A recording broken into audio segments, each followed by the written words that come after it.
வணக்கம் நண்பர்களே, இது உங்கள் கதை உலகம். எங்க பதிவுகளை லைக் பண்ணுங்க, ஷேர் பண்ணுங்க, எங்க சேனலுக்கு சப்ஸ்கிரைப் பண்ணி பக்கத்துல பெல் ஐகானையும் பிரஸ் பண்ணுங்க. அப்பதான் என்னுடைய பதிவுகள் உடனுக்குடன் உங்களை வந்து சேரும். ஃப்ரெண்ட்ஸ், சுழல் பகுதி 15.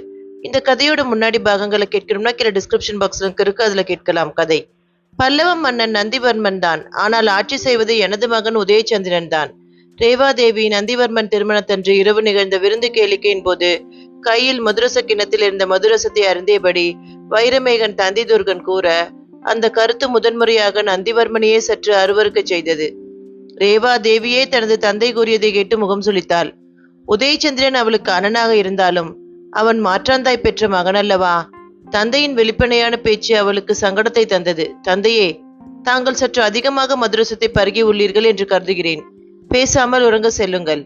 நிலைமையை சமாளிக்க முயன்றாள் ரேவா. வைரமேகன் அதோடு நின்றிருக்கலாம். சற்று மிகையாகவே பேச துவங்கிவிட்டான். உண்மையில் எனது மகன் உதயச்சந்திரன் பல்லவ மன்னனாக அமர்வான் என்றுதான் நான் குந்தல படைகளை பல்லவத்திற்கு உதவியாக அனுப்பினேன். அவன் நந்திவர்மனை அரியணையில் அமர்த்தி விட்டான். அது சரி, மகன் அமர்ந்தால் என்ன, மருமகன் அமர்ந்தால் என்ன? எப்படியோ பல்லவத்தின் பிடி எனது கையில் இருக்க வேண்டும். நந்திவர்மா, நீ 13 வயது பாலகன். உதயச்சந்திரனுக்கு போர்க்கலைகளும் அரசியல் வியூகங்களும் அத்துப்படி. அவன் சொற்படி கேட்டு பலப்படுத்து. உன்னை வடக்கில் சாளுக்கியர்களும் தெற்கில் பாண்டியர்களும் குறிவைத்திருக்கின்றனர். எனவே புத்தியுடன் பிழைத்துக்கொள் என்று பேசிக் கொண்டிருக்க நந்திவர்மனின் முகம் சுருங்கியது. வைரமேகனின் பேச்சை கேட்டுக்கொண்டிருந்த சுக்கிலமல்லன் மெதுவாக நகர்ந்து சென்று தொலைவில் சாயா வக்ரனுடன் பேசிக் கொண்டிருந்த உதயச்சந்திரனை நெருங்கினான். உதயச்சந்திரரே, அங்கே நிலைமையை விபரீதமாக்கிக் கொண்டிருக்கிறார் உங்கள் தந்தை வைரமேகர். அங்கே உங்களது வரவு தேவைப்படுகிறது என்றதும் வியப்புடன் திரும்பி நோக்கினான் உதயன். கையில் மதுரச கோப்பையுடன் வைரமேகன் பேசிக் கொண்டிருக்க, கருத்த முகத்துடன் ரேவாவும் நந்திவர்மனும் நிற்க, ஆலவாயரும் சதகரணியும் மதுசூதன பண்டிதரும் சங்கடத்துடன் நெளிந்து கொண்டிருந்த காட்சியை கண்டான். ஒருவாறு நிலைமையை யூகித்த உதயன் அங்கே விரைந்தான். தந்தையே, புதுமண தம்பதிகளை எதற்கு தொந்தரவு செய்கிறீர்கள்? அவர்களுக்கு தனிமை தேவை என்றபடி தந்தையின் தோளினில் கைவோட்டு அங்கிருந்து அவரை அப்புறப்படுத்த முயன்றான். நந்திவர்மா, நீயும் ரேவாவும் உங்கள் பள்ளியறைக்கு செல்லுங்களேன் என்று நந்திவர்மனை நோக்கி சொன்னான். எப்போது எங்கே செல்ல வேண்டும் என்பது எனக்கு தெரியும். நான் மன்னன். குரலில் சற்றே காட்டம் தொனிக்க நந்திவர்மன் கண்களில் குளிர்ச்சியுடன் உதயனை ஏறிட்டான். முந்தைய தினம் வரை உதயரே உதயரே என்று சுற்றி வந்தவன் மனதை மனமேடை மாற்றிவிட்டதா, அல்லது வைரமேகனின் உடல்கள் பாதித்து விட்டதா? அவனது முகத்தை ஆராய்ந்தபடி நின்ற உதயச்சந்திரன் வைரமேகனை அணைத்தபடி அங்கிருந்து நகர ரேவாதேவி தனது கணவனை நோக்கினாள். எனது தந்தையின் பேச்சை பெரிதாக எடுத்துக்கொள்ள தேவையில்லை. தங்களது அழகையும் வீரத்தையும் கண்டு மயங்கித்தான் தங்களை மணந்து கொண்டேன்.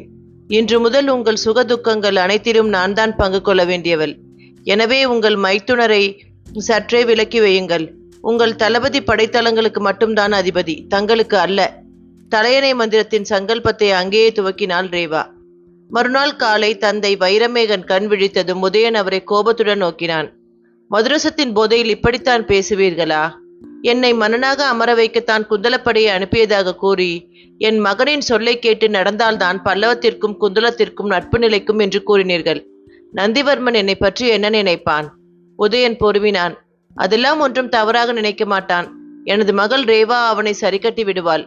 வைரமேகன் கூறிக்கொண்டிருக்கும் போதே கதவு திறக்க உள்ளே வந்தாள் ரேவாதேவி.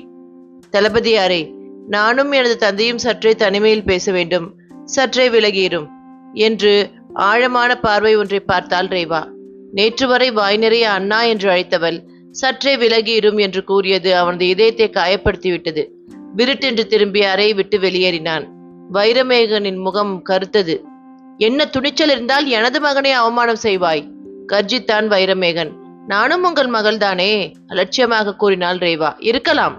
உனது தாயை மணப்பதற்கு முன்பே நான் அவனது தாய் ராஜகாந்தியை திருமணம் செய்து கொண்டேன், நினைவில் கொள். வைரமேகன் கர்ஜித்தான். தந்தைக்கும் மகளுக்கும் இடையே ஏதோ பிரச்சனை என்பதை உணர்ந்தவளாக ரேவாவின் தாய் சுபாஷினி அங்கே தோன்றினாள். என்ன நடக்கிறது இங்கே? தாய் கேட்டதும் ரேவா உடைந்தாள். பாரம்மா, என் கணவரை தாழ்த்தி உதயச்சந்திரரை உயர்த்தி பேசுகிறார்.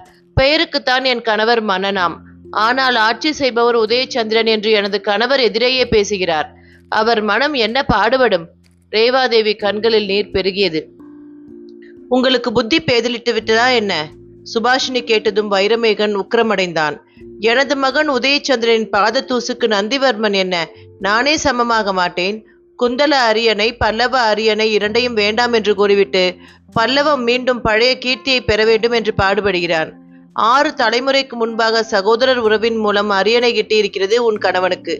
ஆனால் உதயனின் வீரம் அவனுக்கு அரியணைகளை அளித்தும் அவன் அதனை நிராகரித்திருக்கிறான். இதற்கு மேல் உதயச்சந்திரனை நீயோ உனது கணவனோ அவமானம் செய்தால் நான் அவனை குந்தல மன்னனாக அறிவித்து விடுவேன், சினத்துடன் கூறினான் வைரமேகன். அப்போது என் மகன் கிருஷ்ணனின் கதி? சுபாஷினி அதிர்ச்சியுடன் கணவனை நோக்கினாள். ஏன் ரேவா, தனது பெரிய அண்ணனை தனது பல்லவ தளபதியாக வைத்துக் கொள்ளட்டுமே, அலட்சியமாக கூறிவிட்டு இனி உங்களோடு பேச்சு இல்லை என்பது போன்று விருட்டென்று அறை விட்டு வெளியேறினான் வைரமேகன். ரேவா, விட்டுப்பிடி, இந்த விவகாரத்தை இனியும் பெரிதுபடுத்தாதே. காலம் வரும்போது பதிலடி கொடுப்போம். உனது தந்தை சினம் கொண்டால் யோசிக்காமல் காரியங்களை செய்வார். உன் மீது உள்ள கோபத்தில் உதயச்சந்திரனை குந்தலத்தின் மன்னனாக அறிவித்து விட்டால் உனது அண்ணன் கிருஷ்ணன் நொறுங்கி போவான் என்றாள் சுபாஷினி. ஒன்று மட்டும் புரிந்து கொள் தாயே, பல்லவத்தின் நட்பை வேண்டித்தான் என்னை நந்திவர்மனுக்கு மனம் முடிப்பதாக தந்தை கூறியதை நம்பினேன். இப்போதுதான் புரிகிறது தனது மூத்த மகன் உதயச்சந்திரனை சீராட்டுவதற்கே இந்த திருமணம் என்று. இனி உதயச்சந்திரனும் குந்தலமும் பல்லவத்திற்கு பரம வைரிகள் என்றபடி கோபத்துடன் நடந்த அறையை விட்டு வெளியேறினாள். ஒரு சொட்டு மதுரசம் அதிகமானால் பல சொட்டு குருதி போர்க்களத்தில் பெருகி ஓடுகிறது. இதனை இந்த முட்டாள் மன்னர்கள் எப்போதுதான் புரிந்து கொள்வார்களோ? மனதினுள் கணவனை கழிந்தபடி நகர்ந்தாள் சுபாஷினி. மறுநாள் ஒன்றுமே நடவாதது போன்று நந்திவர்மனை காண வந்தான் உதயச்சந்திரன். அன்றாடம் காலையில் அன்றைய நிகழ்வுகளை பற்றி நந்திவர்மனிடம் ஆலோசனை கூறுவது உதயனின் வழக்கம். அன்றும் நந்திவர்மனின் அறையை நோக்கி நடந்தான். தங்கை ரேவாவின் கோபம் கட்டுக்குள் அடங்கி இருக்கும் என்று நினைத்தபடி வர நந்திவர்மனின் அறை இருந்த மண்டபத்திற்கு செல்லும் வாயிலேயே தடுத்து நிறுத்தப்பட்டான் உதயன். மன்னரை இப்போது காண முடியாது என்று தயக்கத்துடன் தடுத்த காவலாளியை வெறித்தான் உதயன். நான் யார் என்பது உனக்கு தெரியும் அல்லவா? நாட்டின் தளபதி, மன்னரின் ஆலோசகர், மன்னனுக்கு மைத்துனன், அரசிக்கு அண்ணன். தெரியும் தளபதியாரே, தங்களை மட்டும்தான் உள்ளே அனுமதிக்க கூடாது என்று அரசியாரின் உத்தரவு. சற்று முன்பாக ஆலவாயர் மன்னரை சந்திக்க அந்தப்புறத்திற்கு சென்றுள்ளார். காவலன் கூறியதும் உதயச்சந்திரனின் முகம் சிவந்தது. விருட்டென்று திரும்பி வந்த வழியே நடந்தான். தியாகங்களை செய்து நாட்டுக்காக போராடி ஒரு வலுவான மன்னனை உருவாக்கும் போது பெண்கள் குறுக்கே புகுந்து அந்த மன்னனை தங்கள் கைநூல் போட்டுக்கொண்டு அந்த தியாகியின் தியாகங்களை கேலிக்குரியதாக மாற்றுவது எல்லா சரித்திரங்களிலும் நடைபெறுவதுதானே. யாரோ ஒரு பெண் நந்திவர்மனின் மனைவியாக வந்து அவனை தனது கைக்குள் போட்டுக்கொண்டு இவனுக்கும் நந்திவர்மனுக்கும் இடையே இருக்கும் நட்பினை உடைத்துவிடப் போகின்றாளே என்ற அச்சத்தில்தான் தனது தங்கை ரேவாதேவியை நந்திவர்மனுக்கு திருமணம் செய்ய ஒப்புதல் அளித்திருந்தான். யாரோ ஒரு பெண் செய்யும் வேலையை அவனது தங்கையே செய்துவிட்டாள். மனம் வெறுத்து போன உதயச்சந்திரன் தனது மாளிகையை அடைந்தான். அங்கே வைரமேகன் அமைதியாக அமர்ந்திருந்தான். தந்தையே, நீங்கள் சற்று நிதானத்தை கடைபிடித்திருக்கலாம். ஆற்றாமையுடன் அவர் எதிரே அமர்ந்து கொண்டான் உதயன். இப்போது என்ன நடந்துவிட்டது என்று இடிந்து போகிறாய்? என்னுடன் குந்தலம் கிளம்பி வா. உனக்காக பியூஷமணி காத்திருக்கிறாள். அவளை மணந்து கொண்டு இருவரும் எனக்கு பிறகு குந்தல அரியணையில் அமருங்கள். வைரமேகன் கூற தலையசைத்து மறுத்தான் உதயன். நான் பல்லவத்தை விட்டு வரமாட்டேன். எனது உயிர் இங்கேதான் பிரியும். மரணம் எய்துவதற்குள் அத்திமலை தேவனின் பிரதிமையை தேடி கண்டுபிடிக்கப் போகிறேன்.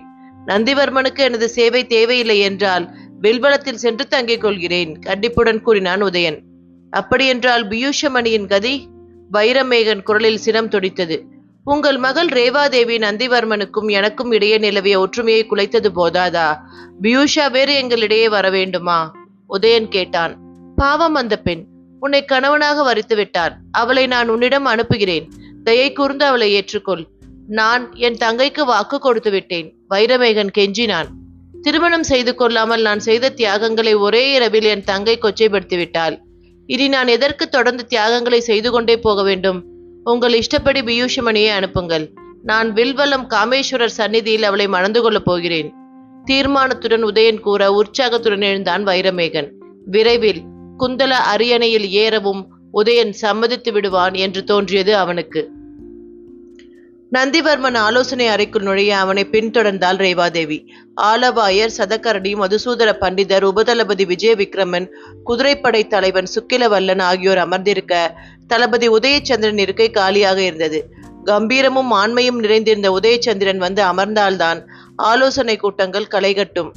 ஆனால் மன்னனின் திருமணம் நிகழ்ந்த நாள் முதல் நந்திவர்மனுக்கும் உதயச்சந்திரனுக்கும் இடையே இரும்பு துறை ஒன்று தோன்றிவிட்டது. சித்திரமாயனை கொன்று நந்திவர்மனை மன்னனாக்கியதே உதயச்சந்திரன் தானே. அப்படி இருக்க இன்று அவனை நந்திவர்மன் புறக்கணிப்பது எவ்வகையில் நியாயம்? மக்களிடையே அரசல் புரசலாக எழுப்பப்படும் கேள்விகள் தான் என்றாலும் அதனை நந்திவர்மனின் செவிகளுக்கு எடுத்து செல்லும் துணிவு தண்டநாயகருக்கோ ராஜகுருவுக்கோ உபதளபதி விஜய விக்ரமனுக்கோ இல்லை. மதுசூதன பண்டிதரிடம் ஒரு நாள் விக்ரமன் ரகசியமாக புலம்பினான். உதயச்சந்திரன் நந்திவர்மனுக்காக எவ்வளவு தியாகங்களை செய்தார். அவற்றை உதாசீனம் செய்து அரசியாரின் பேச்சை கேட்டு அவரை புறக்கணிப்பது சரியில்லை. உதயச்சந்திரர் பதவியை உதறினால் நானும் உபதளபதி பதவியை விட்டு நீக்கிவிடுவேன். வீரவசனம் பேசினான் விஜய விக்ரமன். அவனை ஏளச் சிரிப்புடன் நோக்கினார் பண்டிதர். அப்படியா விஜய விக்ரமா? இப்போது நீ என்னிடம் கூறிய வார்த்தைகளை உன்னுடைய மனைவியிடம் கூறு. அவள் என்ன பதிலை தருகிறார் என்று நாளை எனக்கு தெரிவிக்க வேண்டும் என்றார். மறுநாள் அவரை தேடி வந்த விக்ரமன் தலை குனிந்தான். என் மனைவியிடம் உதயச்சந்திரர் பதவி இறங்கினால் நானும் உபதளபதி பதவியை விட்டு நீங்குவேன் என்றேன். அவள் என்னை கடிந்து கொண்டாள். உதயச்சந்திரன் பாதையை விட்டு நீங்கினான். மன்னரை உற்சாகப்படுத்தி தளபதி பதவியை பெறும் வழியை பார்ப்பீரா அல்லது உதயச்சந்திரனின் பின்பாக செல்வீரா என்று சினந்தாள். விஜய விக்ரமன் கூறினான். இப்போது புரிகிறதா? அரசியலை ஆட்டுவிப்பவர்கள் பெண்களே. ஆட்டுவிப்பவர்கள் பெண்களாக இருக்கும் போது எதற்கு ஆலோசனைகள், ரகசிய கூட்டங்கள் எல்லாம் வீணே. ரேவா தேவியாரின் கட்டளையின் பேரில்தான் தளபதியை மன்னர் புறக்கணிக்கிறார். பண்டிதர் கூறினார். நாளை போர் மூண்டால் அனுபவமில்லா நம் மன்னருக்கு பக்கபலமாக இருக்க போவது அரசியாரா உதயச்சந்திரரா? விஜய விக்ரமன் கேட்ட அதே நேரம் இதே கேள்வியை மன்னரிடமே கேட்டுவிட்டார் தண்டநாயகர் ஆலவாயர். மன்னா, நாட்டின் தளபதி இப்போதெல்லாம் காஞ்சியை காட்டிலும் வில்வளத்தில் தான் அதிகம் தங்குகிறார். நாளையே சாளுக்கியர்கள் படையெடுத்து வந்தால் திடீரென்று அவரை எப்படி அழைப்பது? தங்களுக்கும் அவருக்கும் இடையே நிகழும் பனிப்போரினை முடிவு கட்டுவதல் அவசியம். ரேவாதேவி இல்லாத துணிவில் ஆலவாயர் மன்னரிடம் கூறினார். இருக்கட்டும், நான் உதயச்சந்திரன் நிழலில் இருந்து வெளிவர வேண்டும் சமயம்தான் இது. அவர் இல்லாமல் நான் ஒரு போரை ஜெயிக்க வேண்டும். அப்படி என்னால் ஜெயிக்க முடியவில்லை என்றால் நான் மன்னராக பதவி வகிப்பதில் பெருமை இல்லை, நந்திவர்மன் கூறினான். தனிப்பட்ட பிரச்சனைகளை எதற்கு நாட்டின் பிரச்சனைகளாக கருத வேண்டும் மன்னா? பல்லவத்தை மீண்டும் பொலியச் செய்வேன் என்று சபதம் செய்துள்ளீர்கள். அத்திமலை தேவனை மீட்க வேண்டும், கங்க நாட்டில் இருந்து உக்ரோதயத்தை மீட்க வேண்டும். உதயச்சந்திரன் இல்லாமல் இதனை எங்கனம் செய்வது? நீங்கள் இருவரும் ஒருமுறை சந்தித்து பேசினால் எல்லாம் சரியாகிவிடும். ஆலவாயர் துவக்கிய முயற்சியை நல்லபடியாக முடிக்க பார்த்தார் காஷ்யப சதகரணி. உடனே அவரை விருட்டென்று திரும்பி நோக்கியவன் எழுந்து நின்றான். நல்லது ராஜகுரு, நல்ல யோசனை கூறியுள்ளீர்கள். உதயச்சந்திரன் இல்லாமல் நான் ஒருவனாகவே படையெடுத்து சென்று கங்கமன்னன் ஸ்ரீபுருஷன் வசம் உள்ள உக்ரோதத்தை பறித்து வருவேன். எனது தனித்தன்மையை இந்த போரின் மூலம் நிலைநாட்டுவேன். நந்திவர்மன் கூற திடுக்கிட்டு எழுதினர் ஆலவாயரும் சதகரணியும். பிள்ளையாரை பிடிக்க முயல தங்கள் முயற்சி குரங்காக முடிந்ததை உணர்ந்து பதற்றத்துடன் மன்னரின் மனதை மாற்ற முயன்றனர். மன்னா, போர் புரிய வேண்டாம் என்று கூறவில்லை. தளபதி இல்லாமல் போருக்கு செல்வது நியாயமில்லை. வேண்டுமென்றால் உதயச்சந்திரரை பதவியிலிருந்து நீக்கிவிட்டு விஜய விக்ரமரை தளபதியாக அறிவித்துவிட்டு பிறகு போருக்கு செல்வோம், ஆலவாயர் கூறினார். இல்லை, உதயச்சந்திரன் தளபதியாக தொடரட்டும். அவர் பங்கேற்காத யுத்தத்தில் நான் வெற்றி பெற வேண்டும். என்னால் தனியாக போரில் வெல்ல முடியும் என்று நிரூபித்துவிட்டே அவரை பதவியில் இருந்து நீக்க வேண்டும், பிடிவாதமாக கூறினான் நந்திவர்மன். ரேவாதேவியின் பிடியில் அவன் முற்றுமாக இருப்பதை உணர்ந்தனர் இருவரும். காம்போஜத்தில் இருந்து அழைத்து வரும் மன்னன் சொன்னதை கேட்பான் என்று நம்பியிருக்க துவக்கமே இப்படி தகராறாக உள்ளதே. பல்லவம் எப்படித்தான் மீளப்போகிறதோ? அத்திவரதனின் உக்ரோதத்தை களவாடி தங்கள் வசம் வைத்திருக்கும் கங்க நாட்டின் மீது போர் தொடுத்து அதனை மீட்கப் போகிறேன். நந்திவர்மன் அரண்மனை வளாகத்தில் நின்றிருந்த மக்களிடையே உரையாற்ற மக்கள் குழம்பினர். மகிழ்ச்சி ஆரவாரம் செய்ய தோன்றவில்லை. தளபதி உதயச்சந்திரர் எங்கே என்று தங்களுக்குள் கிசுகிசுத்தபடி அரைக்கூவல் விடும் அந்த 13 வயது பாலகனையை வெறித்து கொண்டிருந்தனர். நான் நண்பர்களுடன் போர் விளையாட்டு விளையாடப் போகிறேன் என்று கூறுவது போன்று போர் அறிவிப்பினை வெளியிடும் இந்த குமரனை எங்கனம் நம்புவது? பல்லவம் பொலிக, மன்னர் நந்திவர்மர் வாழ்க, தளபதி உதயச்சந்திரர் வாழ்க! மக்கள் கோஷமிட தனது கையை உயர்த்தினான் நந்திவர்மர். இந்த போரில் நானே மன்னன், நானே தளபதி. எனது உதவி சேனாதிபதியாக விஜய விக்ரமன் திகழ்வார். வெண்மையை பிரதிபலித்த அவனது கரம் உயர அந்த கை மக்களுக்கு நம்பிக்கை ஊட்டும் விதமாகவே இல்லை. ராஜ கணையாழி அவனது மோதிர விரலுக்கு பொருத்தமாக இல்லாமல் மிகவும் பெரியதாக இருக்க அதனை வெள்ளி நூலினால் கட்டி அணிந்திருந்தான். இவனால் கத்தியையும் கேடயத்தையும் சுமக்க முடியுமா? உதயச்சந்திரன் சுட்டி காட்டியதால் தானே மக்கள் இவனையே மன்னனாக ஏற்றனர். அவன் மக்களிடையே ஆற்றிய உரையை உதயச்சந்திரன் ஆதரவாளன் சுக்கில மல்லன் வில்வளத்திற்கு கொண்டு வந்தான். நந்திவர்மனின் பக்குவமில்லாத நடவடிக்கைகள் உதயனுக்கு கவலை அளித்தன. ரேவாதேவியின் தூண்டுதலின் பேரில் தான் அவன் இப்படி செயல்படுகிறான் என்பதை உணர்ந்தான். என்ன செய்வது என்று யோசித்துக் கொண்டு அமர்ந்திருந்தான் உதயச்சந்திரன். அப்போது அவனது மாளிகையின் வாயிலில் புறவிகளின் குளம்பொலி கேட்க ஒரு ரதம் வந்து நிற்பதை தனது மாளிகையின் உப்பருகில் இருந்து நோக்கினான். அவனது வருங்கால மனைவி பியூஷமணிதான் வந்திருந்தாள். வைரமேகன் சொன்னபடி தனது தங்கை மகளை அவளிடம் அனுப்பிவிட்டான். பியூஷாவை பார்த்து பல வருடங்கள் ஆகிவிட்டன. ஒரே ஒரு முறை வைரமேகனுடன் வில்வலம் வந்திருக்கிறாள். பேரழகியாக இருந்தாள் பியூஷா. ஆனால் அவளது அழகை ரசிக்கும் நிலையில் இல்லை அவன். தான் துவக்கி வைத்த கலைபரங்களுக்கு தானே ஒரு தீர்வை உண்டு பண்ணியுள்ளான் வைரமேகன். உடனடியாக பியூஷாவை திருமணம் செய்து கொண்டு நந்திவர்மனையும் ரேவாதேவியையும் திருமணத்திற்கு அழைத்து அவர்களுடன் மீண்டும் நல்லுறவை ஏற்படுத்த எண்ணினான். தனது பாதங்களில் படிந்த பியூஷாவின் தோள்களை பற்றி அவளை தூக்கி நிறுத்தினான். நல்ல சமயத்தில் வந்தாய் பியூஷா. உடனே நமது திருமணம் நடைபெற வேண்டும். நமது திருமணத்தை வைத்து பல்லவ அரசியலை பலப்படுத்த வேண்டும் என்று கூறினான். நான் தங்களுக்கு பிரயோஜனப்படுகிறேன் என்பதே எனக்கு பேர் ஆனந்தத்தை அளிக்கிறது என்று மட்டும் கூறிவிட்டு பியூஷா உள்ளே செல்ல வில்வலம் பிரமுகர்களை உடனடியாக அழைத்தான். நான் எனது அத்தை மகள் பியூஷமணியை திருமணம் செய்து கொள்ளப் போகிறேன். வில்வலம் காமேஸ்வரர் ஆலயத்தில் தான் திருமணம் நடைபெறப் போகிறது. பல்லவ அரச குடும்பம், குந்தல அரச குடும்பம், அமைச்சர்கள், பிரமுகர்கள் அனைவரும் வில்வலம் வரக்கூடும். ஏற்பாடுகள் பலமாக இருக்கட்டும். உதயச்சந்திரன் கூற வில்வல மக்கள் அடைந்த உற்சாகத்திற்கு அளவே இல்லை. உதயச்சந்திரன் தானே புறவியில் காஞ்சிக்கு சென்றான். காவலாளி வழக்கம் போல அவனை ஏற இறங்க பார்த்தான். தளபதி, மன்னரும் மற்றவர்களும் மந்திர ஆலோசனையில் இருக்கிறார்கள். போர் தொடுப்பது குறித்து பேசுகின்றார்கள். இப்போது அவர்களை காண முடியாது. காவலாளி கூறியதும் உதயனுக்கு கோபம் ஏற்பட்டது. போர் குறித்து பேசுகின்றனர் என்றால் எனக்கு உள்ளே செல்ல முழு உரிமையும் உண்டு. நான் தானே இன்னும் தளபதி என்றவன் கதவை உதைத்துக் கொண்டு உள்ளே செல்ல நந்திவர்மன் மையத்தில் சிங்காசனத்தில் அமர்ந்திருக்க மற்றவர்கள் அவனை சுற்றி அமர்ந்திருந்தனர். புயல் போன்று உள்ளே நுழைந்த உதயச்சந்திரனை அனைவரும் திடுக்கிட்டு நோக்கினர். உதயச்சந்திரனின் கண்கள் அந்த அறையில் இருந்தவர்களை நோக்கின. ஒரு மூலையில் அமர்ந்திருந்த அந்த வாலிபனை உறுத்து பார்த்தான். பூரணதிலகா, மந்திர ஆலோசனை அறையில் என்ன செய்கிறாய்? உதயச்சந்திரன் கேட்க அவனை மலங்க விழித்து பார்த்தான். மந்திர ஆலோசனை விவரங்களை பதிவு செய்கிறான். ஆலவாயர் முணுமுணுத்தார். எதற்கு? கங்க நாட்டின் அரண்மனை அதிகாரியாக இருக்கும் அவன் மாமனாருக்கு பதிவேட்டினை அனுப்புவதற்கா என்று கர்ஜித்தான் உதயச்சந்திரன். நந்திவர்மன் மௌனம் சாதித்தான். அவன் வெளியேறும் வரை அமைதி காத்த உதயச்சந்திரன் தனது திருமண ஓலையை நந்திவர்மனிடம் நீட்டினான். உங்கள் தளபதிக்கு திருமணம். வில்வலம் வந்து வாழ்த்திட வேண்டுகிறேன். தளபதியாக அல்லாவிட்டால் மைத்துரனாக வரலாம். அதற்கும் விரும்பவில்லை என்றால் தங்களது நலம் விரும்பி ஒருவரின் திருமணம் என்று கருதியாவது தாங்கள் அவசியம் வில்வலம் வர வேண்டும் என்றபடி ஓலையை நீட்ட நந்திவர்மன் அதனை வாங்கி மேஜையில் வைத்தான். எக்கணமும் போர் மூழலாம். போர் மூளவில்லை என்றால் பார்க்கலாம். அந்த குமரனின் அலட்சிய பதிலை கொண்டே அவன் திருமணத்திற்கு வரப்போவதில்லை என்பது புரிந்துவிட்டது. தன்னிடம் இருந்த மற்ற ஓலைகளை மேஜையின் மீது வைத்தவன் ஆலவாயரை நோக்கினான். அனைவருக்கும் அழைப்பிதழை வைத்திருக்கிறேன். என்னை வந்து ஆசீர்வதிக்க வேண்டுகிறேன். ஒரு விண்ணப்பம். எனது திருமணத்திற்கு வருவதை தவிர்க்க வேண்டும் என்பதற்காகவே இப்போது நாட்டின் மீது போரினை திணிக்காதீர்கள். சித்திரமாயன் நம்மை எவ்வளவு பலவீனப்படுத்த முடியுமோ அவ்வளவு வேலைகளை செய்திருக்கிறான். இப்போது கங்கர்களின் மீது போர் தொடுத்தால் சாளுக்கியர்கள் நம் மீது பாய்வார்கள். பிறகு உங்கள் விருப்பம் என்றபடி அறையை விட்டு வெளியேறினான். உதயச்சந்திரன் கூறியது உத்தமமான வார்த்தைகள் என்பது தெரிந்தும் அனைவரும் அமைதி காத்தனர். என்ன செய்வது? பாலகனை மரணாக கொணர்ந்ததால் புதிய சூழ்நிலையோடு ஒன்றி போவான் என்று நினைத்ததற்கு மாறாக எல்லாமே தலைகீழாக அல்லவா நடக்கிறது. உக்ரோதயத்திற்காக போர் தொடுக்கப் போகிறேன் என்று அறிவிக்கும் இந்த குமரன் போரின் விளைவுகளை பற்றி நினைத்து பார்த்திருப்பானா? அப்போதுதான் திடுக்கிடும் தகவல் ஒன்றை வெளியிட்டான் நந்திவர்மன். காம்போஜத்தில் இருந்து நமக்கு உதவுவதற்காக போர்க்கலையில் வல்லுநர்களும் தளவாடங்களும் ஆலோசகர்களும் ஒரு காலத்தில் புறப்பட்டு விரைவில் வருகிறார்கள். ஆலவாயர் உறைந்து போய் அமர்ந்திருந்தார். புலி வருகிறது என்கிற கதையாக எது நிகழ்ந்துவிடக்கூடாது என்று இவர்கள் இதுவரை அச்சம் கொண்டிருந்தார்களோ அதுவும் நடக்க உள்ளது போலும்.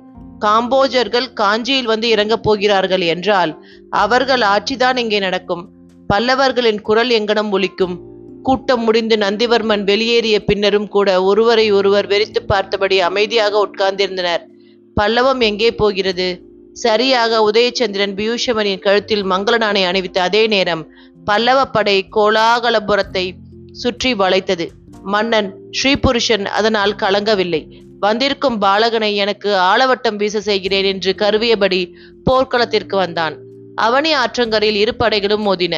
கங்கர்கள் பல்லவர்களின் தாக்குதல்களை முறியடித்தபடி முன்னேற 13 வயது நந்திவர்மன் பின்வாங்கியபடி செல்ல கோலாகலபுரத்தின் அவனிகரையிலிருந்து பெங்குலிக்கோட்டை என்கிற பகுதி வரை நந்திவர்மனை பின்வாங்க செய்தபடி முன்னேறினான் ஸ்ரீபுருஷன். உதயச்சந்திரன் மீதுள்ள கோபத்தில் கங்கர்களின் மீது வீணாக படையெடுத்தது தவறு என்பதை உணர்வதற்குள் நிலைமை கைமீறி போனது. பெருங்கல் கோட்டை என்கிற பகுதி வரை பல்லவரை பின்வாங்க செய்த ஸ்ரீபுருஷன் பெருங்கல் கோட்டையை கைப்பற்றினான். 6 காடுகளில் ஒன்றில் பல்லவர்கள் திகைத்து போய் அமர்ந்திருந்தனர். கோலாகலபுரியில் தொடங்கி இவ்வளவு தொலைவு வரை தாங்கள் பின்வாங்கி வந்திருக்கிறோம் என்பதை நினைத்து பார்க்கவே அவர்களுக்கு அவமானமாக இருந்தது. இன்னும் விடுவதற்கான அறிகுறிகள் எழவில்லை. குளிர் பிரதேசத்தில் வளர்ந்திருந்த நந்திவர்மனுக்கு அந்த பகுதியின் வெப்பம் தாங்கவில்லை. தன்னை மறந்து தனது கூடாரத்தில் உறங்கிக் கொண்டிருந்தான். அப்போது கர்ஜனையாக எதிரொலித்த ஒரு வெண்கல குரல் துவண்டு போயிருந்த வீரர்களின் நெஞ்சங்களை உலுக்கி எழுப்பியது. உதயச்சந்திரன் தான் தனது போர்வாளை உயர்த்தியபடி தனது புறவியில் அமர்ந்திருந்தான். பல்லவ சிங்கங்களே, புறப்படுங்கள், நமது அத்திமலை தேவனின் உக்ரோதயத்தை மீட்போம் என்று கூக்குரலிட உற்சாகத்துடன் எழுந்தான் விஜயவிக்ரமன். கூடாரத்தில் உறங்குகின்ற நந்திவர்மனை எழுப்ப நினைத்தவன் பிறகு அந்த எண்ணத்தை மாற்றிக்கொண்டு தனது குதிரையை நோக்கி தாவி சென்றான். உதயச்சந்திரனின் பின்பாக பல்லவ படையினர் திரண்டு வருவார்கள் என்பதை சற்றும் எதிர்பார்த்திராத ஸ்ரீபுருஷன் தனது படையினரை தயார் செய்வதற்குள் உதயச்சந்திரன் அவனை சூழ்ந்து கொண்டான். கடும் யுத்தம் நடைபெற உதயச்சந்திரனின் வேகத்திற்கு ஸ்ரீபுருஷனால் ஈடுகொடுக்க இயலவில்லை. பல்லவர்கள் எளிதாக கங்கர்களை அடக்கி ஸ்ரீபுருஷனை கைது செய்தனர். கங்க தளபதி அக்கப்பதேவாவை தன்னருகே அழைத்தான் உதயச்சந்திரன். உங்கள் மன்னன் ஸ்ரீபுருஷன் இப்போது எங்கள் பணைய கைதி. நீங்கள் சென்று பல்லவத்திற்கு உரித்தான உக்ரோதயத்துடன் வாருங்கள். சூரிய அஸ்தமனத்திற்குள் நீங்கள் உக்ரோதயத்துடன் வரவில்லை என்றால் உங்கள் மன்னனின் தலை மண்ணில் புரளும் என்றதும் அக்கப்பன் தனது புறவியில் விரைந்தான். நடந்ததை பணியாட்கள் மூலம் அறிந்திருந்த நந்திவர்மன் தனது கூடாரத்திலேயே காத்திருந்தான். பல்லவர்கள் படை திரும்பி வந்தது. விஜயவிக்ரமன் உக்ரோதயத்தை நந்திவர்மனிடம் நீட்டினான். உதயச்சந்திரர் இதை தங்களிடம் அளிக்கும்படி கூறினார். நந்திவர்மன் பிரமிப்புடன் உக்ரோதயத்தை பார்த்தான். உதயச்சந்திரர் எங்கே? முணுமுணுப்பாக ஒலித்தது நந்திவர்மனின் குரல். நேற்று அவருக்கு மறுநாள் திருமணம் முடிந்த கையோடு இங்கே புறப்பட்டு வந்தார். தனது பணியை முடித்துவிட்ட நிலையில் பில்வலம் புறப்பட்டு சென்றார். விஜயவிக்ரமன் கூற நந்திவர்மன் அமைதி காத்தான். உதயச்சந்திரன் இருக்கும் வரை இவனால் புகழ் பெறவே முடியாது. உதயச்சந்திரன் என்னும் ஆலமரத்தின் கீழே வளரும் ஒரு செடியாகத்தான் இவன் இருப்பான். அவனுள் சினம் பொங்கியது. உங்களுக்கெல்லாம் மகிழ்ச்சி தானே? உங்களுக்கு பிரியமான உதயச்சந்திரன் உக்ரோதயத்தை மீட்டு தந்து விட்டான். ஊரெல்லாம் தண்டோரா போடுங்கள். பிறகு நான் எதற்கு? என்னை ஏன் காம்போஜத்திலிருந்து வரவழைத்தீர்கள்? ஹோ என்று அலறியவன் தனது கூடாரத்தினுள் நுழைந்து பஞ்சனையில் சரிந்து கதறி அழ துவங்கினான். தொடரும்.